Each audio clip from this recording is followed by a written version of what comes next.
மனிதன் ஜெயிக்காத ஒரு விஷயம் மரணம் மட்டும்தான். ஒரு பிறந்த நாள் கூட்டத்தின் நீளம் அவன் பெற்ற அங்கீகாரத்தை சொல்லும். ஒரு இறந்த நாள் கூட்டத்தின் நீளம் அவன் வாழ்ந்த வாழ்க்கையை சொல்லும். வாழ்க்கை தத்துவம் கடவுளுக்கு புரிந்தது. வாழ்க்கை தத்துவம் கடவுளுக்கு புரிந்தது. இருக்கின்ற பொழுது இல்லாத மரியாதை இல்லாத போது இருக்கிறது. மயானம் வந்தது. மயானம் வந்தது, நல்லா கவனிங்க. நேற்றைய சவத்தை நாளைய சவங்கள் சுமந்து சென்றன.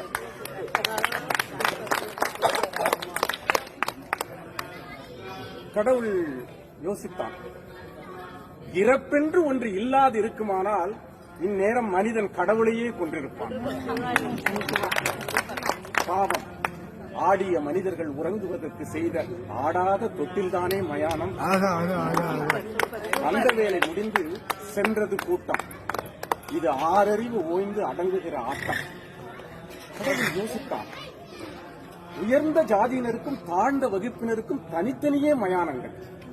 மதங்கள் ரீதியில் மயானத்தில் பிரிவுகள். சாம்பல் மேட்டில் கூட சன்மார்க்க பிரச்சனைகள். என்ன மனிதனவன், என்ன மனிதனவன்! அரைஞான கயிறை அறுத்துக் கொள்ளும் வேளையிலும் அடங்க மறுக்கிறானே இந்த மனிதன். அங்கிருந்து கிளம்ப புறப்பட்டால் ஆவிகள் சில அவனை அடையாளம் கண்டு கொண்டன. ஆண்டவனை அடையாளம் கண்டு கொண்டன. யார் நீ என்றான் இறைவன். நேற்று வரை நான் முதலாளி, இன்று என் விலை எனக்கே தெரியவில்லை. 80 வயதில் எனக்கு இந்த இடம் தேவைதானா என்றது ஒரு ஆவி. ஆண்டவன் சொன்னால், எத்தனை காலம் வாழ்கிறாய் என்பதில் அல்ல வாழ்க்கை, எப்படி வாழ்ந்தாய் என்பதில் தான் இருக்கிறது என்று சொன்னார்.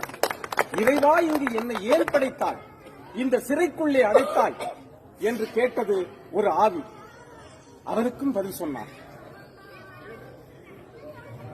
ஒரு ஆவி, அரசியல் ஆவி.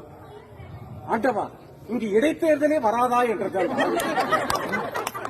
இன்னும் நீ திருந்தவே இல்லையா என்றால் ஒரே அழுகை சத்தம். இதுதான் எங்களுக்கு முக்கியமான, நமக்கு தேவையான கவிதை. நமக்குன்னா நாங்க சொல்றது கட்சிக்காரன்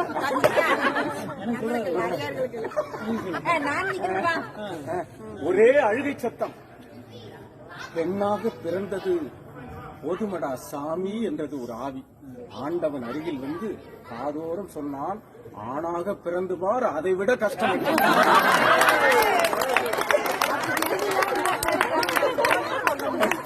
எங்களோட கஷ்டத்தை நாங்க எப்படி சொல்றது? எங்களோட குரலை இவர் மூலமா தான் சொல்ல முடியும்.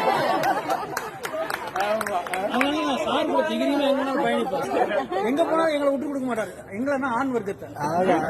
இறைவா, நான் செய்த பாவம் என்ன என்று அழுதது ஒரு குழந்தை ஆவி. பாவிகள் நிறைந்த உலகத்தில் பிறந்ததுதானடா நீ செய்த பாவம் என்றான் ஆண்டவர். சரி, நல்லவர்களை எல்லாம் சீக்கிரம் அழைத்துக் கொள்ளுகிறாய், கெட்டவர்களை நீண்ட நாள் வாழ வைக்கிறாயே, இது என்ன உன்னுடைய நீதி என்றான். நல்லவர்களை விட்டு வைத்தால் அவர்களும் கெட்டவர்களாகிவிட்டார்கள்.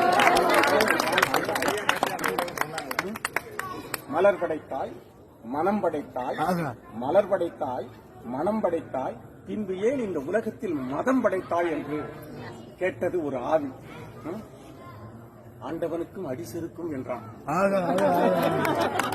ஆண்டவனுக்கும் அடிசெருக்கும் என்றான். ஒரே சிரிப்பு சத்தம். நல்ல வேளை, தற்கொலை செய்து கொண்டது நல்லதாய் போயிட்டு. ரொம்ப மோசமடா சாமி என்றது அந்த ஆவி. கோழைகளோடு நான் பேசுவதில்லை என்றான் கடவுள். அது சரி, எல்லா உயிர்களும் பிறக்கின்றன, இறக்கின்றன, உனக்கு மட்டும் சாவே கிடையாதா என்றது ஒரு ஆவி. யார் சொன்னது? எனக்கும் மரணம் உண்டு, எனக்கும் மரணம் உண்டு. மடலைகள் சிரிக்கும் பொழுது நான் பிறக்கிறேன், மனிதர்கள் இதுபோல செய்யும் பொழுதெல்லாம் நான் ஒவ்வொரு கணமும் இறக்கிறேன் என்றான். ஆவிகளோடு பேசியதில் 1000 அர்த்தங்களை கண்டுகொண்ட ஆண்டவன் அங்கிருந்து மனிதர்கள் என்ற போர்வையில் நடமாடுகின்ற விலங்குகளிடமிருந்து விடைபெற்று சென்றான். இதுதான் அந்த கவிதைகளுடைய சாரம். இது எதிராக மடலைகள் சிரிக்கும் பொழுது நான் பிறக்கிறேன் என்று சொன்னான். மடலை என்ன செய்யும்? ஓடி வந்து எல்லோருடைய கால்களையும் பிடித்துக் கொள்ளும். எங்கள் கால்களை நேற்று வரை தொட்ட மழலைகளாகிய உங்களை நான் வாழ்த்துகிறேன்.